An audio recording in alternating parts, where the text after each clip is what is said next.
Chapter 4, the physical properties of water. Let's dive in and think about what makes the water molecule so unique. It is H2O, 2 hydrogens and 1 oxygen atom. The bonds between those hydrogens and oxygens are covalent bonds. Covalent bonds, that just means they're sharing their electrons. So the oxygen and the hydrogens, the 2 hydrogens, share electrons. That bond is pretty strong. The molecule made up of that H2O, if you look at B down here, it's going to have some polarity to it. It's got leftover charge to it. So the bonds between the molecules, so one H2O and another H2O, is a hydrogen bond, and that bond is weaker and easier to break. It's one of the most unique features of water is that when it freezes, it becomes less dense, which is really weird when it comes to solids and liquids. So a less dense molecular makeup or lattice, crystal lattice, than warm water that has the molecules further apart, and in cold water where they are actually, the molecules are at their densest. Heat. Okay, the sun heats up the surface of the ocean. That's solar radiation. Some of that heat is transferred into deep water because there is a natural churning of the ocean, either through waves or wind or currents. One such current is downwelling. Downwelling brings warm water down into the depths of the ocean, just as upwelling is going to bring cold water to the surface of the ocean, cold water and nutrients. So there is a vertical exchange, not full exchange, but there is a vertical exchange of hot and cold water. There also is conduction, where one molecule touching another transfers heat, so there is a little bit of heat of conduction. Light hits the surface of the ocean, and the water molecules, as well as dissolved ions in seawater, and some of those suspended really fine-grained particles like silts and clays, and tiny little microorganisms, those phyto and zooplankton that are in the water, are going to scatter that light. Scattering the light and the absorption of light then causes what's called attenuation. Attenuation just means that it may be bright at the surface but gets darker as you go deeper in the ocean. The average ocean temperature is right in here. So we'll skip Kelvin because that's not something we use very much, but the Celsius degrees is 17 degrees Celsius, and the Fahrenheit degrees, I was surprised by how warm it is, 62.6 degrees Fahrenheit for the average ocean temperature. The molecules in the ocean and any molecules and atoms are always kind of in motion. So temperature, if you think of what that means, it's measuring that motion. That motion is kinetic energy. So there's movement of the molecules. That is a measure of temperature. So the temperature is the measure of the average kinetic energy, that motion of the atoms or molecules, kind of like a vibration. And we're measuring it in Fahrenheit, degrees Celsius, or in Kelvin. Changes of state. So the water of the earth at any given time, and maybe in the room you're in, there's going to be ice, there's going to be liquid water, and there's going to be water vapor. We go collect that water vapor, right? So there are, we measure the changes of state from ice to water, from water to water vapor back to liquid, back to ice, in terms of how many calories it takes to make that happen. So taking ice, calories are like a measure of heat that is used to change states.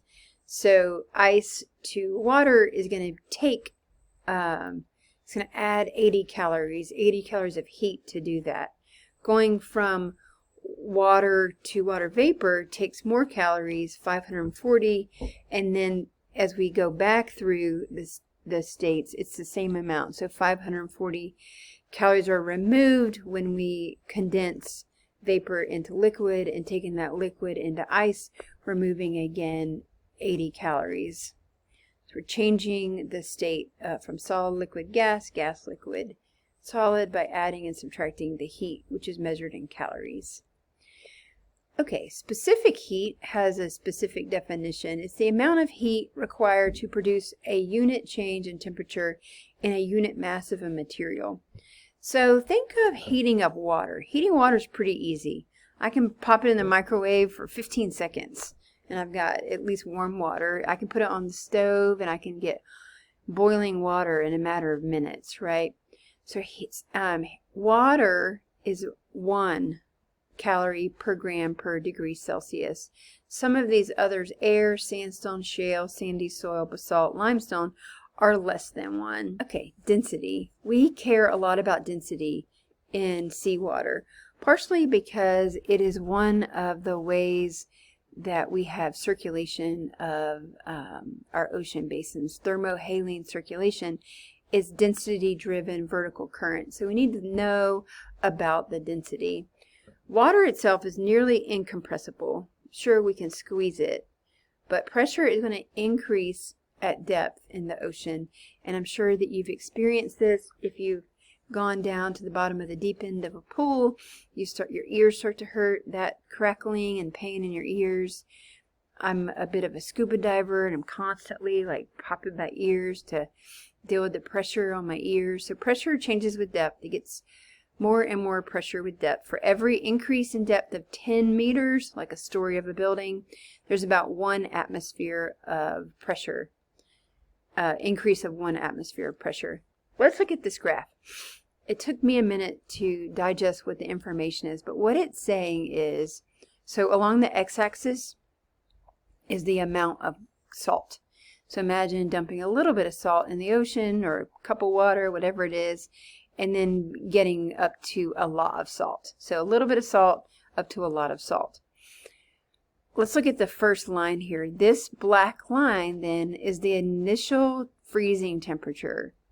So what's that saying in general is, if you put a lot of salt in water, the freezing temperature decreases. So we're down here to -2, let's say, instead of the normal freezing temperature of pure water is 0. This is in Celsius. For Fahrenheit, it would be 32. So this is why we put salt on roads, because it decreases the freezing temperature, right? We go, if it were 32, let's say Fahrenheit, maybe with the added ice or added salt, it would be more like, I don't know, 27 or something like that. So salt is going to decrease that melting temperature. On the top here, what this is showing is that, remember, when water freezes, it becomes less dense. But also when you heat it, it's going to become less dense. Let's go back to this. Warm water, there's more space here between these molecules. Cold water, they're closer together. And there are ice, the ultimate like frozen coldness of water, is going to have more space between the molecules. So warm water and ice are the two ends of that spectrum. Whereas on the in-between, then, the water is going to be more dense. Deeper in the ocean, it gets darker, and that is increased by the amount of turbidity. So let's skip over here to the right. Suspended particles, turn my face back on. Suspended particles absorb most of the light in coastal areas. This is turbidity from the Elwha River in Washington. This is right outside a dam removal that has occurred in National Park, I think. They removed the dam, and there's lots of sediment right now dumping into the ocean. That turns out it's actually a good thing in this case. The dam removal has been, because it's replenishing the beaches with sediment and repairing this delta here. But it's made it so that the water is darker as you go down. So here's, this is the comparison then in this chart, this is the depth in meters, so meter of water is like 1 meter. The percent of light that's attenuated is going to be 7.3% in the ocean, open ocean, whereas it's 28.4 in the coast, at the coastline, where there's going to be more turbidity. And we can see the same thing here in this graph on the left. This is a graph of how much the percent of light on the y-axis, and then the depth in meters on the x-axis. Okay, so a lot more. So at 30 meters depth in the open ocean, you're still going to have, 10% of the light left, but 100% is going to be gone for the coastal waters. So 60% of sunlight is absorbed in the first meter of the ocean by the water molecules, and 80% in the first 10 meters. Only 1% remains beneath 150 meters in clear water. Let's see if that is the same here. Yeah, so basically down to 150, you're 150, you're at about 1%. Okay, or 0. Looks blue because blue is transmitted and the red is absorbed. So the red light wave is absorbed, and the last one then is the blue. So as you go deeper in the ocean, the water looks more and more blue. All right, here is at a meter depth. So now we're going into the water, diving in. At 1 meter, 3 meters, see how it's getting a little bluer.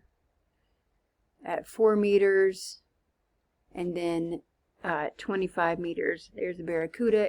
The water looks very blue. There's not a lot of other color at 25 meters. It's just very blue.